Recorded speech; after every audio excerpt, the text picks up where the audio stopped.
Hello friends, Daniel here, and welcome back to another episode of Functional, the After Shot, the after show where we talk down about this week's episode. This week is actually a very special episode for me, and today joining me is Miss Ines Ware.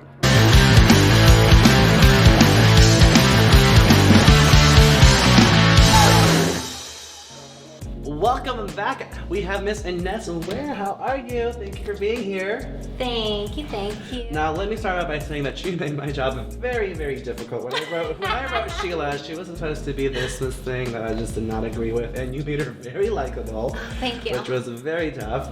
And this episode, if y'all didn't know, Liz and Inez literally met that same day, and we didn't even, you can't even tell, like the chemistry was just like through the freaking roof.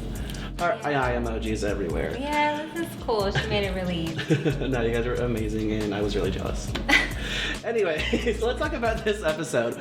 We start off the episode with, they had a little adult sleepover at Jasmine's house, and they're having a very domesticated breakfast, but also very toxic in the background, which because, obviously Sheila has other affairs happening in the background of her life. But it was a nice moment to see that, they're just connecting, and you kind of get to see why Jasmine is really attracted to and connected to Sheila. It's not even just obviously a physical connection, it's more of an emotional connection where Sheila does understand, and Sheila also comes from this maturity level that Jasmine's still trying to figure out.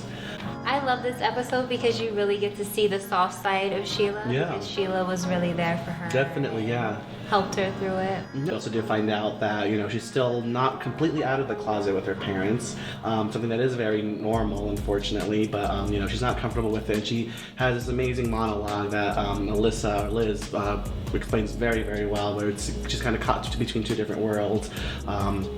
She kind of explained when she was growing up, it was very hard for her to come out, as her ethnicity as being Latin, but now she doesn't want to do the same thing as being queer. So that was very nice, and then Sheila also coming and just, reassuring her. Where do we end off the episode? Where did it end off? We end up the episode where Alyssa is dropping Sheila off at her house. Being real bold. Mm-hmm. So they end off with just being in front of the house, and she's not really knowing where the relationship is going to go, where it's going to progress to. And I don't think Sheila knows either. So it's kind of just in purgatory for the situation. So you have to stay tuned for the next episode. It's an interesting situation. What happened? Another thing we also did see is that Sheila's kind of talking to Jasmine, saying, if you want to get your shit together, you might probably want to cut off ties with someone who is maybe a bad influence, which in this situation is Guillermo. So, and interestingly enough, in that same episode, we then see Jasmine going back to Guillermo, and what's he doing? Day drinking, which is very fun, and you can't judge anyone for day drinking. But, you kind of see where kind of Jasmine is at a crossroads, where it's like, okay, I want to do better in this relationship. I mean, is it there? We don't know. But then, you also have this friend that, her friend that's also not making the best decisions either. But that's where we kind of end up. But it was nice to see just kind of where her relationships in this episode is, and how she handles them, how she creates it, I guess, in her world. Yeah, Sheila really wants the best for Jasmine, and it comes from a selfless place and also a selfish place, because Sheila, she does have feelings for Jasmine, so she wants Jasmine to do well. She wants her to go back to school. She wants Jasmine to be an adult. And it also comes from a selfish place because Sheila needs Jasmine to get her shit together so she can be comfortable with pursuing a relationship with Jasmine, because Sheila has her shit together. She has her shit together. She doesn't have her emotional life together, or her relationship together, but she needs Jasmine to be an adult so she can be comfortable with moving forward in a relationship. So, that's where it's coming from. Kind of a selfish place, but also she wants what's best for Jasmine. On that one, yeah. I don't know. Yeah, You know my feelings on that one, but she thinks Guillermo is a really bad influence on her because, he's just a mess. He's just having fun. And she wants her to grow up and to be better, and she doesn't think that her best friend is a great influence on that. Well, we'll see. Well, with that, what do you think we can expect to see from Sheila this season? What can we expect to see from Sheila? I think we can expect to see Sheila just going through emotional roller coasters, just trying to figure her own shit out while also projecting on Jasmine. Forget to put on vibrate. I've been here for like about 5 minutes. Oh, shoot.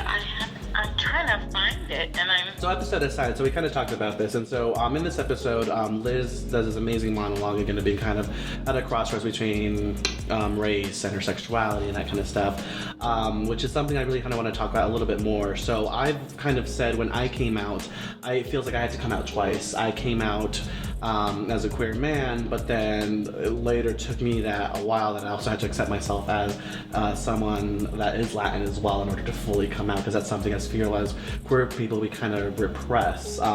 With that, what connections do you kind of have when it comes to race and your sexuality that you've kind of experienced? Yeah, so it's definitely two situations combined, because you have two situations where you can basically be discriminated against. So it's like, okay, yeah, I'm a black woman, also I'm a lesbian. So it's kind of like that situation. But in the queer community, in the LGBT, I feel like we all do a really good job of just coming together with all different types of backgrounds, because we all share the same situation. We all share the same fight in the end. So that's why it's called a family, because no matter where you come from, what you look like, who you are, we all have something in common. Oh, so nice. Yeah. Find your family. Well, that's all I had today. At the end of the episode, though, we like to take a couple of shots, and hopefully you'll not mind joining me. Now, I do not condone reckless drinking, but I definitely do remind people, if you are drinking with friends, please drink responsibly. If you're drinking alone, also please drink responsibly. Do not drive. So, cheers. What is this? I need to, first of all, because I'm a shooter type of girl, so. What is this? I'll tell you later. Cheers. Okay. Can we do this? Okay. Now, this Pepino thing is, let me actually put all a bunch of in. So what you're tasting is salchichon, which is this amazing chamoy product with different flavors. So shout out to salchichon and Mocha de Dominguero for this. Anyways, thank you so much, Ines, for being here. I hope you had fun, and I'm really excited to see what Sheila has to offer, bringing a couple of, elements to this season. Thank you, everyone back home. We hope to see you next week for another episode of Functional and Functional the After Shot. Yeah, can I have another shot?